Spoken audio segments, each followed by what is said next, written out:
wa alihil adhar wa ashabihil akhyar adada ni'amillahi wa ifdalih, amma ba'd. Yang saya cinta, yang saya muliakan, segenap para alim ulama, segenap para kiai, para asatid, para guru-guru agama, segenap para tokoh masyarakat, segenap aparat pemerintah, wabil khusus yang saya cinta, yang saya muliakan, segenap keluarga besar Pondok Pesantren Raudhatul Muta'allimin. Yang saya cinta, yang saya muliakan, segenap keluarga besar almarhum Kiai Haji Suudi, segenap keluarga besar almarhum Umi Haji Kulsum, beserta segenap keluarga besarnya, putra putri anak cucunya. Yang saya cinta, yang saya muliakan, segenap panitia peringatan Haul Masyayikh Ponpes Raudhatul Muta'allimin. Dan khusus yang saya cinta, yang saya muliakan, segenap hadirin hadirat, bapak-bapak, ibu-ibu, para pemuda-pemudi, khususnya para santri-santri, baik santri-santriawan dan santri-santriwati yang selalu dimuliakan oleh Allah Subhanahu wa ta'ala. Saudara-saudara sekalian yang dimuliakan oleh Allah Subhanahu wa ta'ala, saya duduk pada malam hari ini ingin mengambil keberkahan, ingin mengambil barokah, ingin mengambil kebaikan daripada para penuntut-penuntut ilmu yang ada di sini. Sebab kenapa? Sebab sesungguhnya para malaikat melebarkan sayapnya, para malaikat mengepakkan sayapnya bagi para penuntut-penuntut ilmunya Allah Subhanahu wa ta'ala. Para ulama berbeda pendapat. Ada yang mengatakan maksudnya al-malaikah tadau ajnihataha, malaikat meletakkan sayapnya itu pertama. Ada ulama yang mengatakan itu tanda malaikat tawaddu, merendahkan diri, merendahkan hati di hadapan para penuntut-penuntut ilmu, di hadapan para santri. Yang kedua, itu adalah taukir, bentuk penghormatan malaikat kepada orang-orang yang menuntut ilmunya Allah Subhanahu wa ta'ala. Dan yang ketiga, kata para ulama, memang benar malaikat duduk hadir mengepakkan sayapnya dan ikut ada hadir bersama para penuntut-penuntut ilmunya Allah Subhanahu wa ta'ala. Maka saya hadir di sini untuk mengambil keberkahan dari para santri. Abuya Al-Imam As-Sayyid Muhammad bin Alwi Al-Maliki Al-Hasani, itu beliau ketahuannya setelah wafat. Ternyata beliau sering memerintahkan salah satu tangan kanannya untuk mengumpulkan makanan-makanan sisa-sisa daripada santri-santri beliau. Nanti makanan sisa-sisa santri itu beliau makan. Padahal beliau ini ulama besar, imam Ahlus Sunnah wal Jamaah. Tapi kenapa kok beliau mau makan makanan bekas santri-santrinya? Ditanya, apa kata beliau? Bekas makanan santri itu nanti nasinya jatuh ke tangan yang santri yang satu, nanti jatuh lagi di situ bercampur dengan mulut mereka yang selalu murojaah, mulut mereka yang selalu mutolaah, mulut mereka yang selalu berzikir, mulut mereka yang selalu bertasbih, sehingga nasi-nasi yang mereka makan maka aku ingin mendapatkan keberkahan santriku. Coba bayangkan, Abuya Maliki, beliau makan makanan sisa-sisa santrinya, saudara-saudara. Jadi jangan pandang santri itu sebelah mata, nggak boleh. Bahkan saya pun sampai sekarang santri. Ada orang nanya, Habib masih santri? Ya, saya santri. Saya dulu mondok di Al Khairat, saya mondok di Darul Lughah Dakwah, saya mondok di Tajul Muslimin, 3 pondok pesantren. Guru-guru saya selalu menyampaikan, Bahar bin Smith, kalau kamu sudah keluar nanti, alim ma ta'lam, ajari apa yang kau tahu, sampaikan kebenaran, sampaikan ilmu, dan ingat wahai Bahar, sampai kapanpun engkau tetap santri. Jadi nggak ada, walaupun kita udah dikenal se-Indonesia, kita tetap santri, nggak ada itu. Maka sekali lagi saya datang kemari untuk mengambil keberkahan dan barokah dari para santri-santri yang menuntut ilmu di Ponpes Raudhatul Muta'allimin. Mudah-mudahan saya mendapatkan keberkahannya. Nah, saudara-saudara, kita duduk pada malam hari yang mulia ini dalam rangka haul masyayikh atau haul para guru-guru, baik itu pendiri Ponpes Raudhatul Muta'allimin, pendirinya, guru-gurunya, kakak-kakaknya beserta seluruh keluarga besarnya. Kita duduk di sini. Jadi haul itu saya jelaskan sedikit biar santri tahu. Di sini kebanyakan santri kan? Santri kan? Nah, haul itu punya 3 makna. Haul punya 3 arti. Haul yang pertama artinya adalah upaya, daya. La haula wala quwata illa billah. La haula, tidak ada daya, tidak ada upaya. Itu haul yang pertama. Ini ada dalam kitab Ibn Mandur Lisanul Arab. Haul yang kedua artinya sekeliling, sekitar. Alladzi barakna haulahu, yang kami berkahi sekelilingnya. Nah, haul yang ketiga artinya, maknanya setiap perputaran waktu 1 tahun itu namanya haul. Jadi setiap 1 tahun itu namanya haul. Nah, acara haul itu ada 2. Acara haul ada 2. Ada acara haul yang dimana anak-anaknya mengadakan acara haul orang tuanya atau kakeknya, yang dimana ini si keluarga mengundang para jamaah untuk duduk di majelis acara haul. Untuk apa? Untuk membacakan Yasin, membacakan tahlil, tahmid, tasbih, takbir, tamjid, sholawat, yang semua itu dihadiahkan, diniatkan untuk bapak, ibu, atau kakek, atau nenek, atau siapapun yang dihauli. Itu yang pertama. Nah, yang kedua ada haul, haulnya orang soleh, haulnya para ulama, haulnya para wali. Seperti sering ada haul Syekh Abdul Qadir Jailani tiap tahun, iya kan? Ada haul Syekh Abdul Qadir Jailani, ada haul Syekh Abil Hasan Asyadili. Di daerah Bogor ada haul Keramat Empang Habib Abdullah bin Muhsin Al-Attas, ada haul Ajengan Mamak Nahrawi Sukabumi, ada haul Kiai Haji Mastur, ada haul Habib Syekh Al-Attas. Daerah Jawa daerah Jawa Barat sana ada haul Syekh Kuro Karawang. Kemudian daerah Jawa Tengah ada haul Mbah Mangli, ada haul Habib Tempel Jogja. Kemudian di Solo ada haul Habib Anis, ada haul Habib Alwi, ada haul Habib Ali. Di sampai di daerah ada Tuban, ada haul Kiai Haji Misbah Mustafa.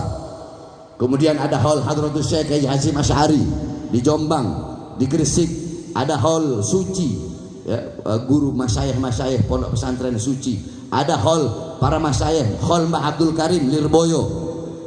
Kemudian ada haul Sidogiri, ada haul Habib Hasan bin Ahmad Baharun Darul Lughah wa Dakwah, guru kami. Kemudian ada haul Habib Abu Bakar Muhammad As-Segaf Gresik. Nah, haul ini haul para ulama, haul para aulia. Nah, kalau saya lihat pada acara malam hari ini, 2 haul tadi tergabung di dalam 1 acara haul ini. Yang pertama, anak-anak yang ditinggalkan oleh para masyayikh, ya, oleh Kiai Haji Su'ud, yaitu sebagai pendiri Ponpes Raudhatul Muta'allimin. Ini menandakan anak-anak yang ditinggalkan adalah anak-anak yang soleh dan soleha. Sebab kenapa? Anak-anaknya mengadakan haul setiap tahun acara orang tuanya yang telah meninggal dunia. Ini berarti beliau-beliau yang telah meninggal dunia telah sukses untuk mendidik anaknya menjadi anak-anak yang soleh dan soleha, yang mengikuti ajaran Nabi Muhammad, yang mengikuti ajaran para as-salafun soleh, mengikuti ajaran para salaf, sehingga mengadakan acara haul tiap tahun. Jangan ngarep saya nanti kalau mati pengen punya anak, nanti anak saya bikin haul. Jangan ngarep pengen punya anak seperti itu. Kalau selama engkau masih hidup, engkau tidak pernah ajari anak-anakmu dengan pendidikan dan pengajaran baginda Nabi besar Muhammad SAW. Sebab dari mana kita tahu bakti anak kepada orang tua? Dari mana kita tahu begitu mulianya orang tua? Kalau bukan dari pelajaran Islam, kalau bukan dari pondok-pondok pesantren, kalau bukan dari majelis-majelis taklim. Itu yang pertama. Nah, yang kedua, saya ini saudara-saudara, pasti dibacakan manakibnya, sejarah hidupnya walaupun singkat. Oh, almarhum Kiai Haji Suud itu beliau seperti ini ilmunya, amalnya, waroknya, khaufnya, khosyahnya. Beliau mendidik santri itu seperti ini, seperti ini, seperti ini. Beliau itu seperti ini, seperti ini, seperti ini. Ada satu hadis. Ini hadis derajatnya dhaif, tapi bisa dipakai dalam Fadailul A'mal. Ada dalam kitab Bughyatul Mustarsyidin. Yang bunyi hadisnya begini: man warraha mu'minan faka'annama ahyahu, faman qara'a tarikhahu faka'annama zarahu, faqad istaujaba ridwanallah fi huzuril jannah. Bunyi hadisnya, siapa orang yang membuat manakib, membuat sejarah hidupnya orang soleh, hidupnya para ulama, dia bikin sejarah seakan-akan dia yang buat itu telah menghidupkan orang alim tersebut. Contoh, ada santri di sini, baik masih nyantri ya atau udah mutakharrij, udah alumni Raudhatul Muta'allimin. Dia bikin kitab, seumpama kitab manakibnya Kiai Haji Suud atau yang paling tua siapa? Kiai Haji Azaini Dahlan bin Kiai Haji Suud, anak-anaknya. Pokoknya Kiai Haji Suud dia bikin ya, santri itu bikin. Dia bikin sejarah hidupnya. Maka faka'annama ahyahu, seakan-akan dia telah menghidupkan Kiai Haji Suud. Jadi kalau ada santri bikin manakibnya, kisah hidupnya ya, santri-santri yang maksudnya santri yang adrakhu, santri-santri yang nyampe. Di sini ada nggak santri-santri yang nyampe masa hidupnya beliau? Masih banyak yang nyampe. Kalau ada santri yang bikin kisah hidup beliau, faka'annama ahyahu, seakan-akan menghidupkan beliau. Faman qara'a tarikhahu, dan siapa orang yang membaca sejarah hidupnya beliau, faka'annama zarahu, seakan-akan orang itu telah berziarah kepadanya. Jadi saudara-saudara sekalian, beliau-beliau para ulama, para masyayikh, kita orang yang tidak punya ilmu, kita menganggap beliau-beliau telah wafat, kita menganggap beliau-beliau telah meninggal dunia, padahal enggak. Famal hayat, perhatikan, famal hayat illa li ahli ilm. Tidak ada kehidupan kecuali kehidupan hanya miliknya orang-orang yang berilmu.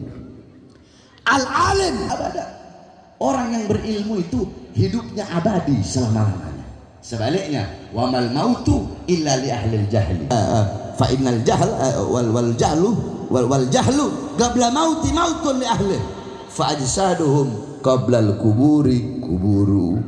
Sedangkan tidak ada kematian kecuali kematian hanya miliknya orang-orang yang bodoh. Dan orang-orang yang bodoh sebelum jasadnya dikubur, sesungguhnya jasadnya telah terkubur. Jadi kalau ada orang yang bodoh, buta Islam, buta iman, buta Quran, nggak kenal agama, walaupun dia berjalan di siang hari, dia bagaikan mayat yang berjalan, saudara-saudara. Jadi orang alim itu, para ulama, para aulia, hidupnya abadi selama-lamanya. Maksudnya abadi gimana, Beb? Bukan berarti mereka nggak mati. Mereka mati, mereka meninggal dunia. Satu contoh, ibunda Nabi Muhammad SAW, sebelum beliau meninggal dunia, beliau bersyair. Ketika beliau berada di Abwa, Al-Abwa Al-Ghariyah bainal Makkah wal Madinah. Abwa itu satu desa kecil yang berada di antara Mekah dan Madinah. Setelah beliau pulang dari ziarah kepada suami beliau, nah di Abwa sebelum meninggal, ibunda Nabi bersyair. Apa syairnya? Perhatikan. Kata beliau, kullu hayyin mayyit wa kullu jadidin bal wa kullu kibarin yafna, ana mayyitatun fadikri bak fagat taraktu khaira wa walatu tuhra. Kata ibunda Nabi, semua yang hidup pasti akan mati.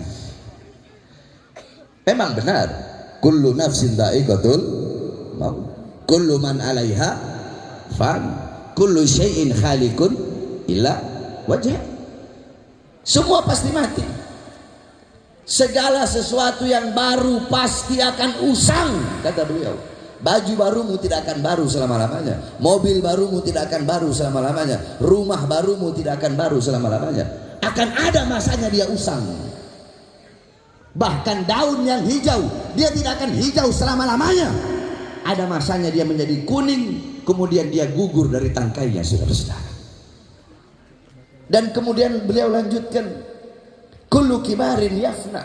Semua orang tua itu pasti mati. Orang tua kita itu pasti mati. Ana mayitatun, kata ibunda Nabi, aku nanti jadi mayat. Habis ini aku mati jadi mayat.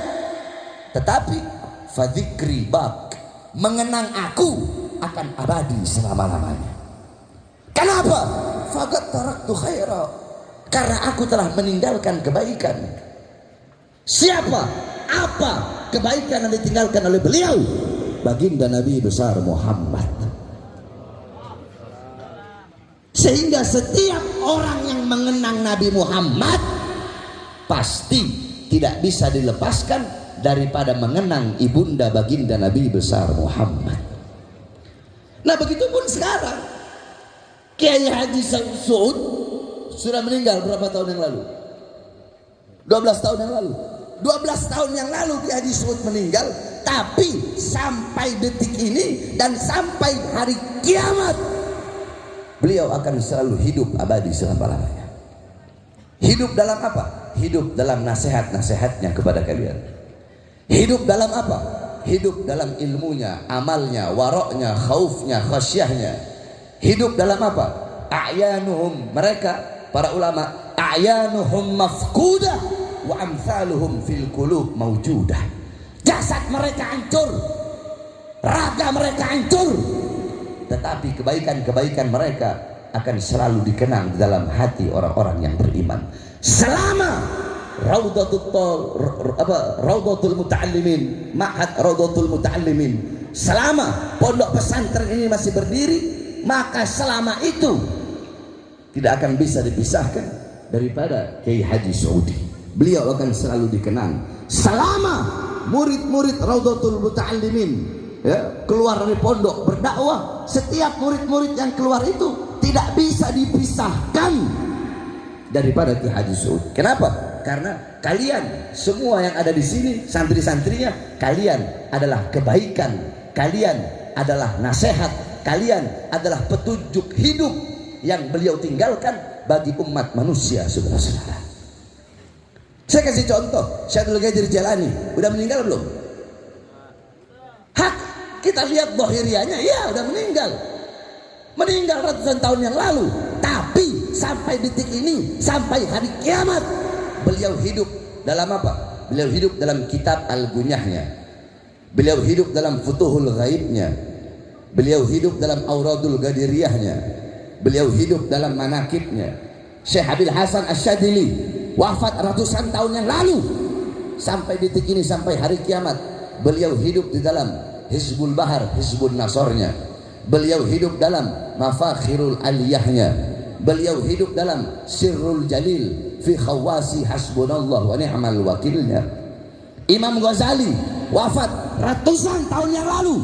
Sampai detik ini, sampai hari kiamat, beliau hidup dalam Ihya Ulumuddinnya, hidup dalam Bidayatul Hidayahnya, hidup dalam Minhajul Abidinnya, hidup dalam Mukasyafatul Qulubnya, hidup dalam Miyarul Ilimnya, hidup dalam Al-Wajiznya, hidup dalam Al-Wasidnya. Seperti ini para ulama. Mereka hidup dalam kitab-kitab karangan mereka.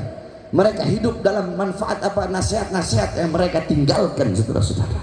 Sehingga kita duduk di sini mengadakan acara haul beliau.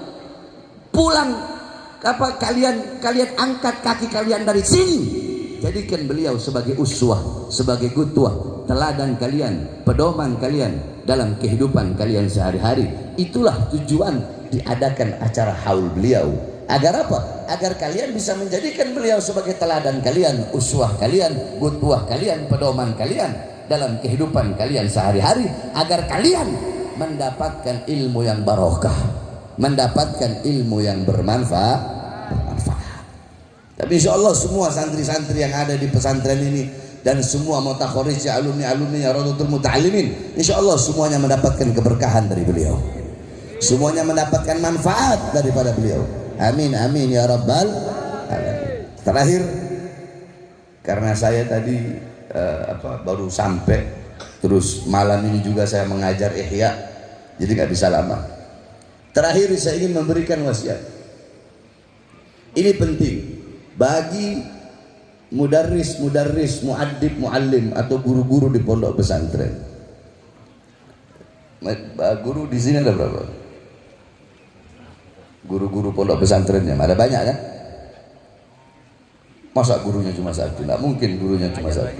Pengajar banyak. Lampu.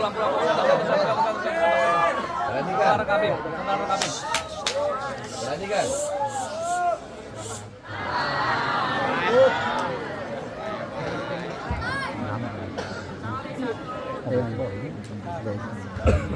Perhatikan.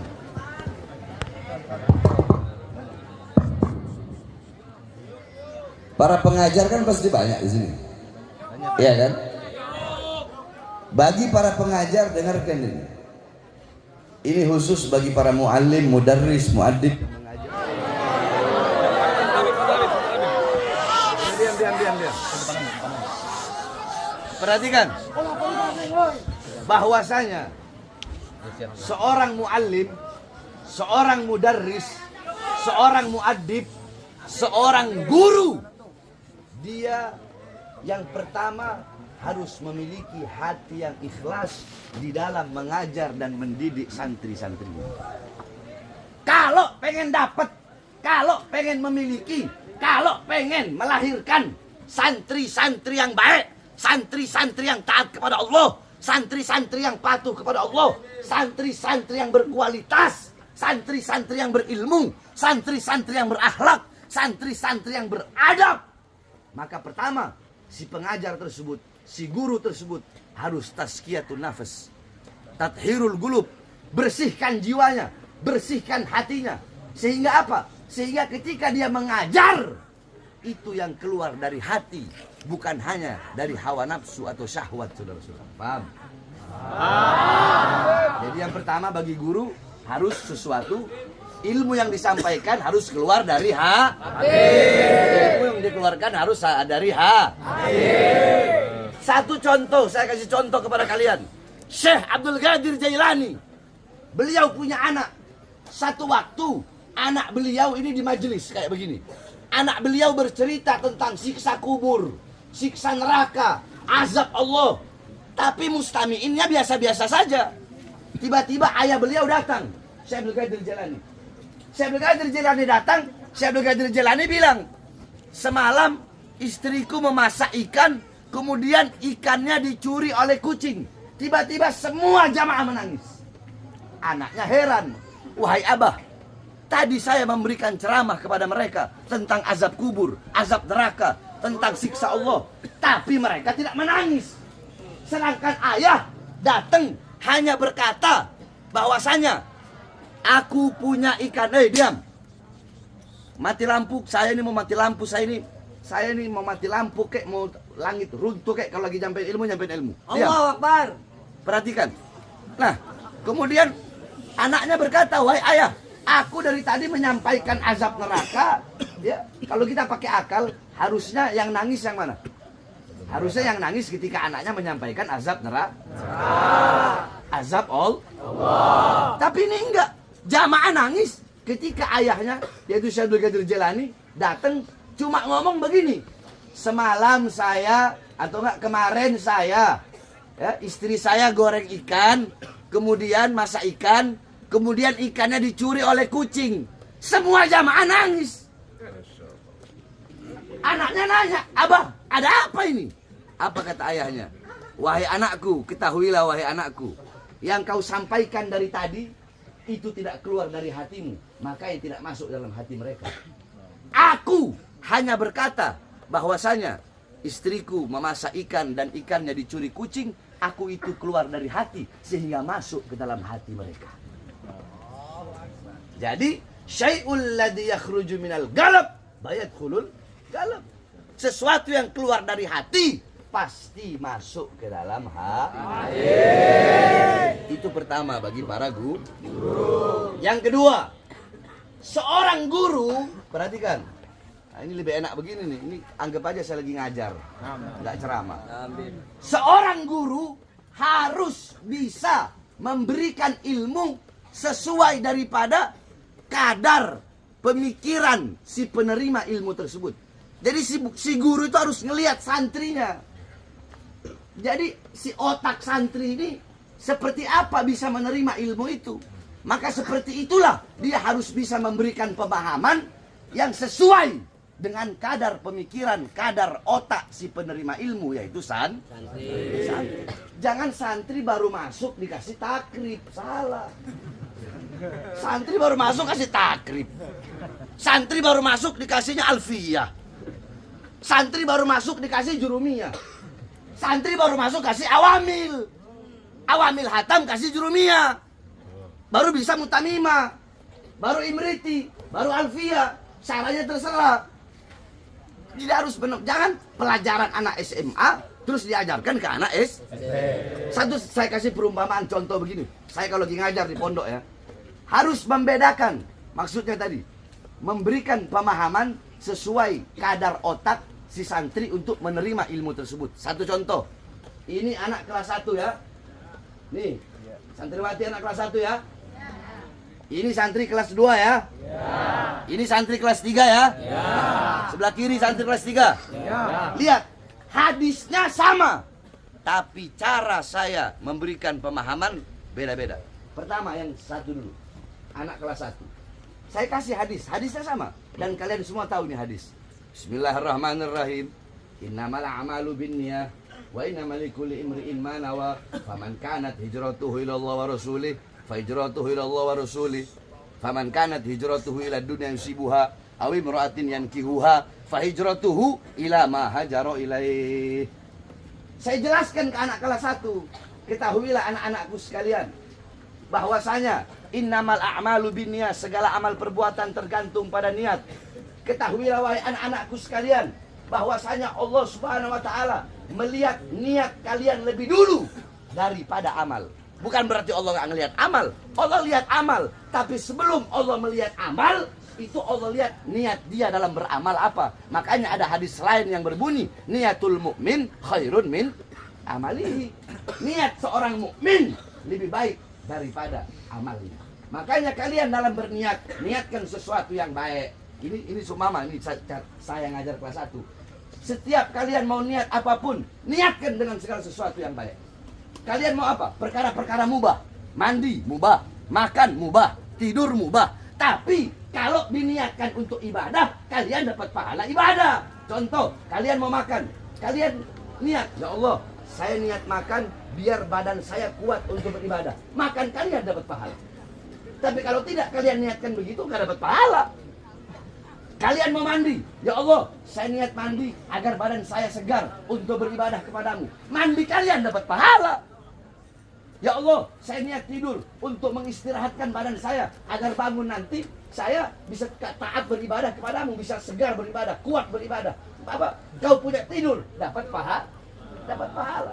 Maka segala hal apapun, perbuatan apapun, niatkan dengan niat yang baik. Itu kelas 1.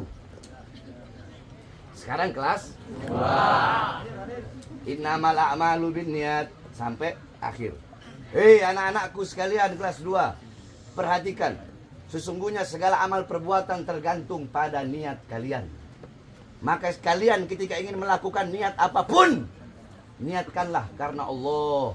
Karena apa? Kullu syai'in khaliqun illa wajha. Segala sesuatu zat, wujud, bentuk apapun akan hancur kecuali Allah. Ayat itu ditafsirkan oleh Al-Imam Ibn Ruslan, segala sesuatu yang diniatkan bukan karena Allah pasti hancur, pasti binasa.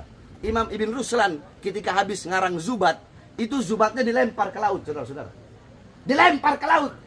Yang lain nanya, ya Imam, kenapa kau sudah susah payah ngarang kitab, terus kau lempar ke laut? Beliau bawa ayat tadi. Kullu syai'in khaliqun illa wajhah. Segala sesuatu zat apapun akan hancur kecuali Allah. Kalau aku niat bikin ini kitab untuk merasa agar diriku pintar, pasti kitab ini akan hancur di telan lautan. Tapi kalau aku bikin ini kitab, niatku ikhlas karena Allah, kitab ini nggak bakal hancur. Akhirnya apa? Zubat tersebar di seluruh dunia, dunia pesantren, saudara-saudara. Nah, berarti niatkan segala sesuatu dengan niat yang baik. Niatkan segala sesuatu untuk beribadah kepada Allah. Kalian belajar jurumiyah kan? Itu jurumiyah diambil dari kata jurmoyah. Imam Son Haji habis ngarang itu jurumiyah. Beliau melempar di sungai. Artinya jurmoyah. Wahai kitabku, jur fil amr, mengalirlah di sungai. Maksudnya apa? Kalau saya ikhlas ngarang ini kitab karena Allah, ini kitab nggak bakal hancur. Tapi kalau saya bikin ini kitab bukan karena Allah, ini kitab bakal hancur. Jadi engkau niat karena Allah, maka niatmu tidak akan pernah hancur. Kau niat karena Allah, kebaikan yang akan engkau dapat. Makanya kalau di akhirat ada orang datang, ya Allah, saya niat sholat karenamu. Apa Allah bilang? Kadzabta, bohong kamu. Kamu sholat, niat kamu bukan karena aku. Kamu niat sholat, yang orang bilang kamu ahli ibadah. Ada orang, ya Allah, saya haji karenamu. Kadzabta, bohong kamu. Kamu haji bukan karena aku. Kamu haji agar orang hormat sama kamu, agar orang cium tangan sama kamu. Ya Allah, saya dakwah karenamu. Kadzabta, bohong kamu. Kamu dakwah bukan karena aku. Kamu dakwah untuk cari panggung, untuk cari nama, untuk suhroh, biar dikenal. Sekarang kamu tidak mendapatkan balasan apa-apa dariku. Mintalah balasan kepada orang yang dimana kamu minta pujian darinya. Pertanyaannya, apakah bisa orang-orang yang kalian niatkan untuk orang itu ibadah kalian, bisakah orang itu memberikan pahala dan balasan kepada kalian kelak di akhirat? Tidak. Itu pelajaran untuk anak kelas 2. Hadisnya sama nggak? Sama nggak? Pemaparannya sama kelas 1 sama kelas 2 sama nggak? Beda. Beda nggak? Beda. Sekarang kelas 3 ya? Kelas 3 ya? Siap. Hadisnya sama ya? Siap, Bib. Hadisnya sama. Siap. Ini pelajaran buat guru. Ini buat guru. Jadi untuk memberikan santri itu sesuai dengan kadar pemahaman mereka dalam menerima ilmu. Nah, kalau kelas 3 beda. Sebelum saya jelaskan itu hadis, saya bilang, ini hadis anak-anakku sekalian kelas 3. Ini hadis asbabul wurudnya. Rasulullah mendapat perintah hijrah. Ya, Rasulullah mendapat perintah hijrah. Semua sahabat-sahabat Nabi taat kepada Allah, taat kepada Rasulullah. Tapi ada satu sahabat, dia hijrah bukan untuk mentaati perintah Allah dan Rasul, tapi dia hijrah ingin menikah dengan wanita yang namanya Ummu Qais. Makanya perempuan itu diberi gelar, laki-laki itu diberi gelar, diberi lakop Muhajir Ummu Qais. Orang yang berhijrah karena Ummu Qais. Ketika Rasulullah mendengar ada sahabat yang mau hijrah tapi bukan mengikuti perintah Allah dan Rasul, tapi hanya untuk menikah, makanya kan di situ faman kanat hijratuhu lidunya yusibuha awim ro'atin yan kiuha. Barang siapa yang niat karena dunia, kesenangan dunia, atau karena perempuan yang dinikahinya. Perempuan di situ maksudnya Ummu Qais. Itu asbabul. Nah, jadi kalian itu niatkan segala sesuatu karena Allah. Dan harus kalian tahu, kalimat hijrah di situ bukan hanya bermakna hijrah saja. Faman kanat hijratuhu ilallah wa rasuli. Siapa orang yang hijrahnya karena Allah dan Rasul, maka Allah dan Rasul yang akan memberikan balasan. Maksudnya apa? Balasan dari Allah rahmat. Balasan dari Allah pahala. Balasan dari Allah karunia. Balasan dari Rasulullah syafaat. Nah, tetapi yang dimaksudkan di situ bukan hanya hijrah saja, tapi faman kanat hijratuhu ilallah wa rasuli, ai faman kanat salatuhu ilallah wa rasuli, faman kanat sadaqatuhu ilallah wa rasuli, faman kana hajjuhu ilallahi wa rasuli, faman kana saumuhu ilallahi wa rasuli.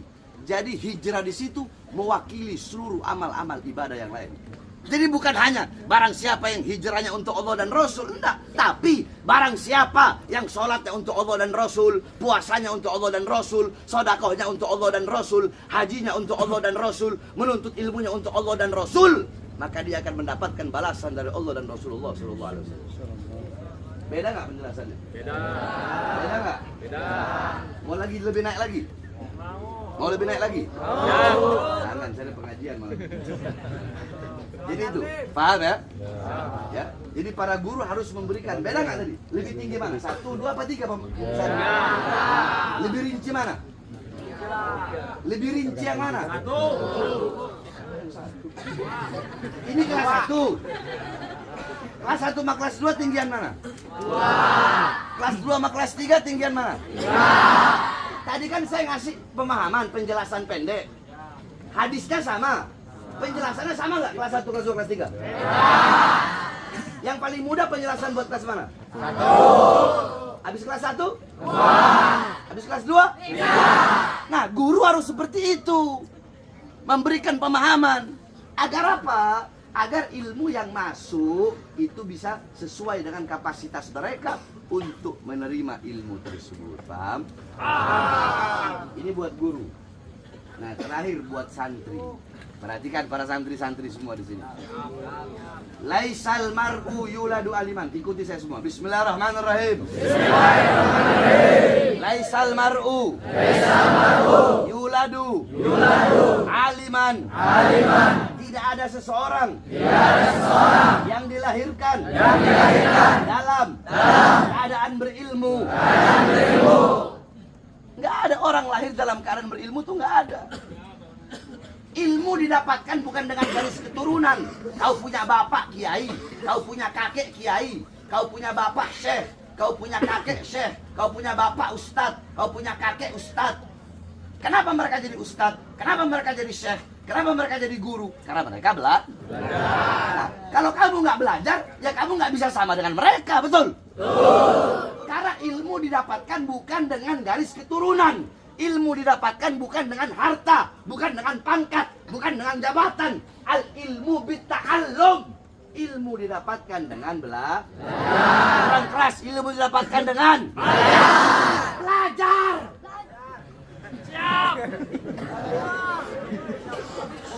Siap. Siap jadi pengen hayang jadi orang alim untuk belajar sih.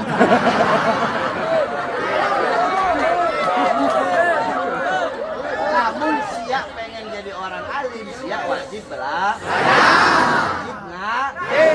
Wajib nyantri. Lamun ente nyantri siap. Guru siap Google sama kayak imat.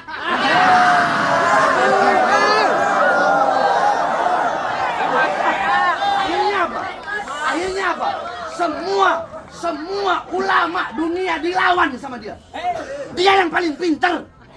Bahkan saudara-saudara, Hadratus Syekh Ki Haji Hasyim Asy'ari, saya kasih contoh aja. Pendiri Nahdlatul Ulama.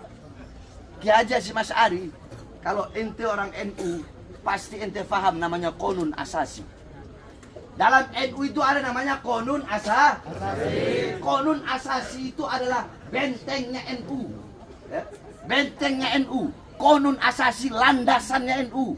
Dasarnya NU. Asasnya NU. Pondasinya NU.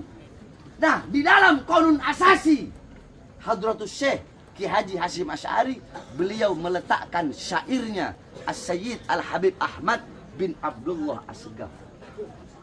Ngapain Ki Haji Hasyim Asy'ari taruh syairnya Habib dalam Qonun Asasi?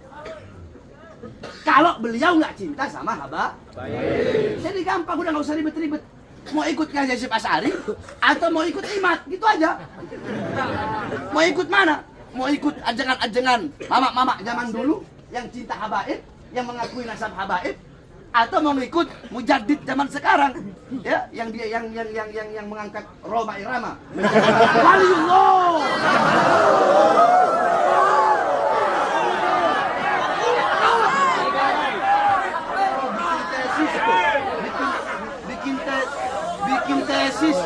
Bikin tesis, copy paste di Google, ya.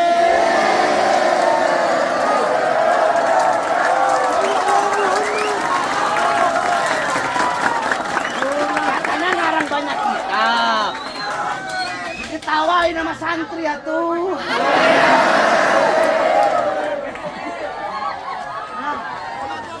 Tapi susah, nggak bisa, saudara. Nggak bisa. Dia udah bilang, walau afdul butun.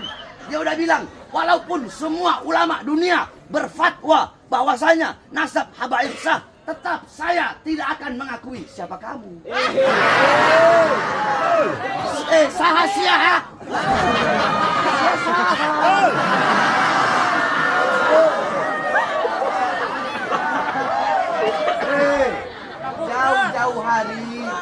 Jauh-jauh hari tak ayak ribut-ribut nasab.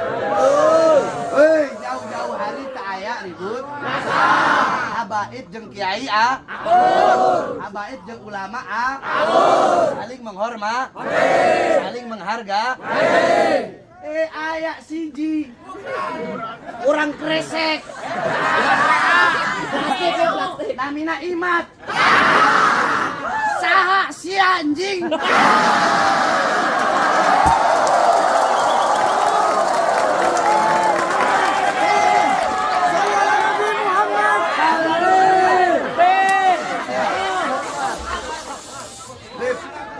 Habis kok ngomongnya begitu?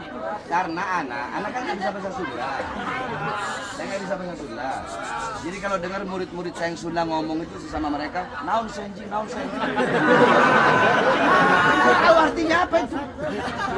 Katanya artinya jorok, Beb. Emang jorok apa? Itu ada enjingnya belakang. Paham.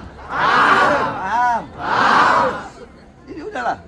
Kalau semakin kita turutin suhroh, ketenaran yang mereka cari akan semakin mereka dapat. Jadi saudara-saudara, saya Bahar bin Smith memilih diam.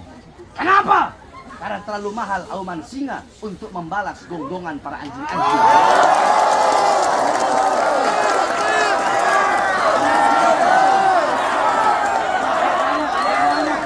Santri yang hadir di sini siap bersatu. Siap bersatu. Siap cinta ulama. Siap cinta kiai. Siap cinta habaib. Siap cinta ajengan.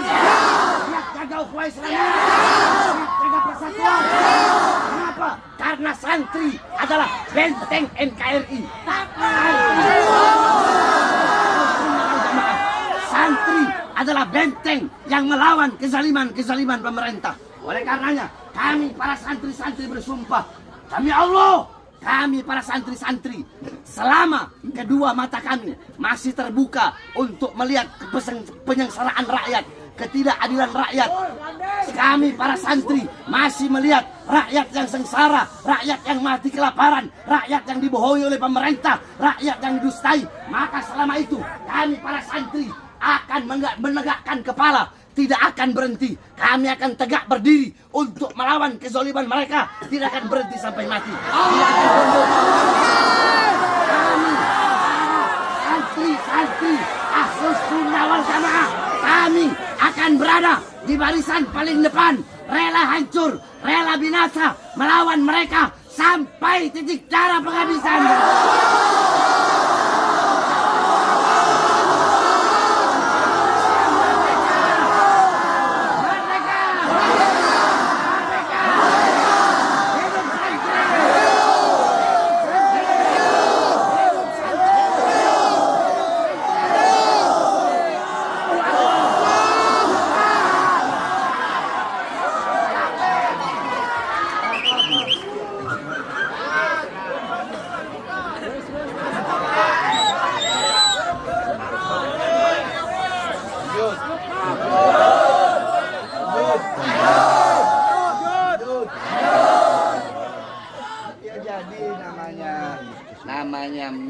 Namanya mati lampu itu nggak jadi penghalang untuk menuntut ilmu.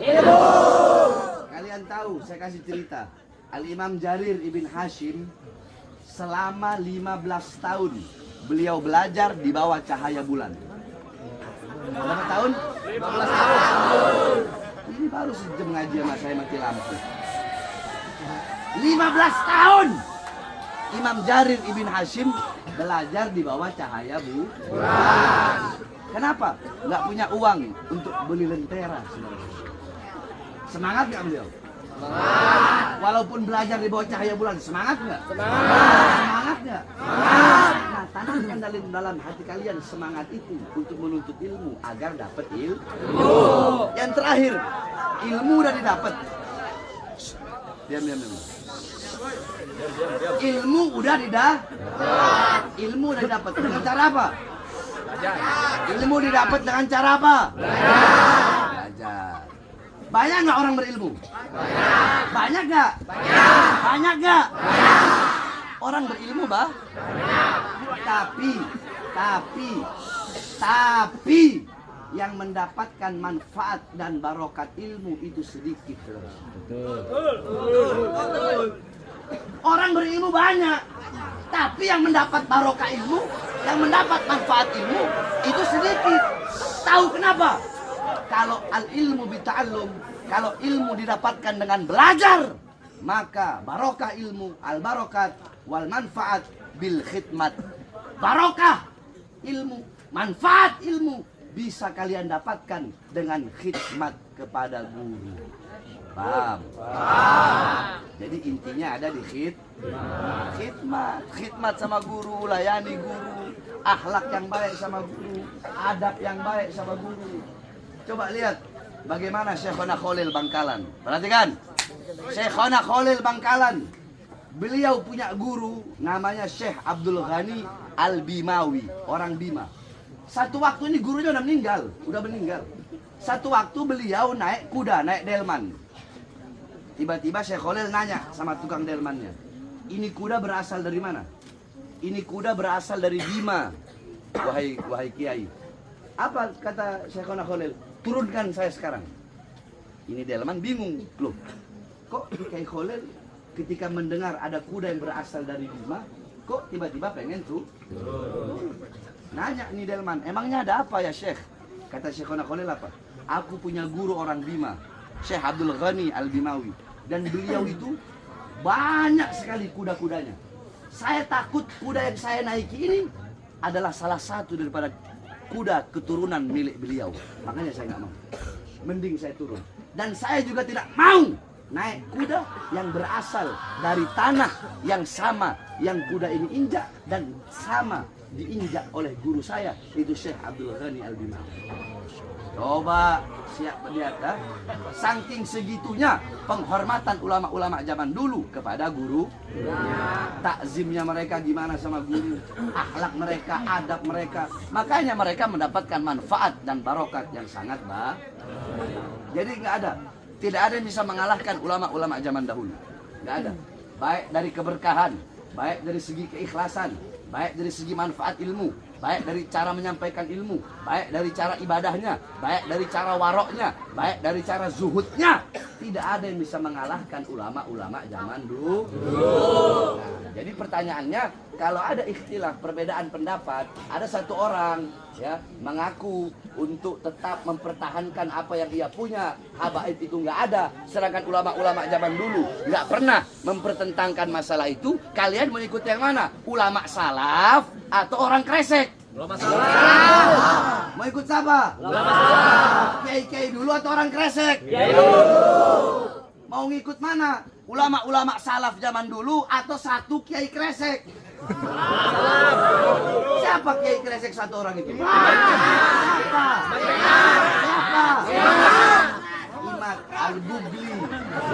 Harus kasih laptop. Al-Ghubli, Al-Kaburi, udah macam-macam. Kalian tahu, waktu saya datang ke kresek sendiri, itu polisi yang jaga rumahnya, wow, berkompi-kompi polisi jaga rumahnya, saudara. Saya cuma datang sendiri. Anak-anak yang lain nyusul. Mau tes sampai di mana sih nyalinya?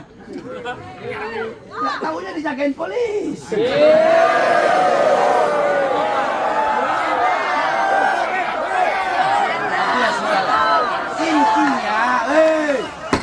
Intinya perhatikan. Sebelum saya tutup, intinya naon sia ulah gandeng. Gandeng baik.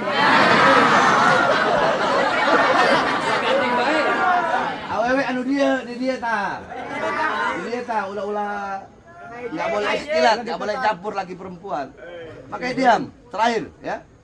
Makanya saudara-saudara sekalian dimuliakan oleh Allah Subhanahu wa taala, jangan sampai virus-virus itu masuk ke daerah sini. Saya mau tanya, udah masuk belum di sini? Belum, berarti ngarep masuk? Ngarep masuk? Berarti tetap cinta habaib? Tetap cinta ulama? Cinta kiai? Sampai mati? Angkat tangannya Allah.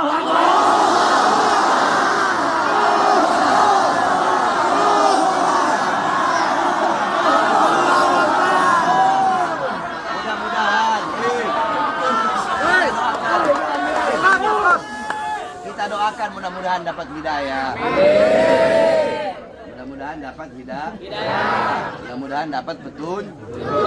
Sebab orang-orang yang disesatkan oleh Allah tidak akan pernah mendapatkan petunjuk kecuali dari Allah Subhanahu wa taala. Amin amin ya rabbal alamin. Ini saja sedikit wasiat dan sedikit nasihat dari saya untuk para guru-guru dan untuk para santri-santri, mudah-mudahan bermanfaat dan kita doakan almarhum ya Kiai Haji Suud, mudah-mudahan Allah Subhanahu wa taala meletakkan beliau pada surganya Allah taala. Amin amin ya rabbal alamin. Sebelum tutup, flashnya semua nyalakan. Sama-sama nyanyi Rasulullah.